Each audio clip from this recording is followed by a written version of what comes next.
আসসালামু আলাইকুম রহমতুল্লাহ বরকাতু।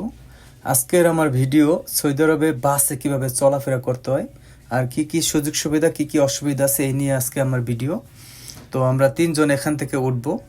তো সৌদি আরবে যারা নতুন আছেন বা আসবেন তাদের উদ্দেশ্যে বাসে চড়তে হলে একটা কথাই বলবো, তাদের অবশ্যই ক্যাশে নয় কার্ডে টাকা পে করতে হবে। যেমন আমি করতেছি, এই যে পে করলাম, এই যে সাকসেসফুল। তো এই যে সিট বসলাম।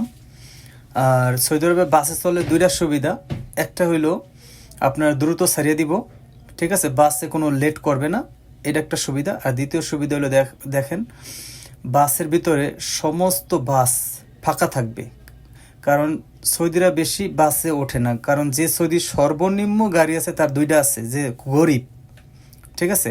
আর আমাদের আজনবী অর্থাৎ আমরা যারা আছি আমাদেরও গাড়ি থাকে, ম্যাক্সিমাম মানুষেরই।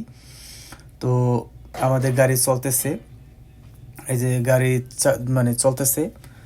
আজকে আমাদের ড্রাইভার হইলো এই যে ইন্দোনেশিয়ান এই ভাই ড্রাইভার।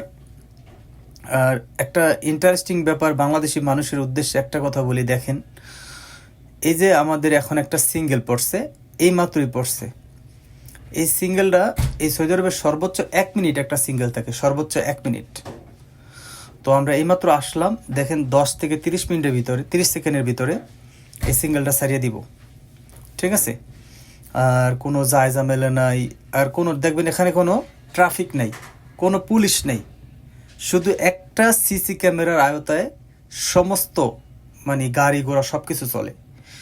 আর সৌদিরা তাদের আইনের প্রতি এত শ্রদ্ধাশীল, যা আমরা বাংলাদেশের অনেক মানুষই আছে এত শ্রদ্ধাশীল না, সেক্ষেত্রে আমাদের সমস্যাটা, বুঝছেন। তো গাড়ি চলতেছে, ওই পাশে কিছু গাড়ি আছে, এই যে। আর বাম পাশে যেটা দেখতেছেন ওই যে গোল আকারের, ওইটা হলো এই দেশের সবচেয়ে ভিআইপি রেস্টুরেন্ট। চিফ গেস্ট যারা আছে তারা ওখানে থাকে।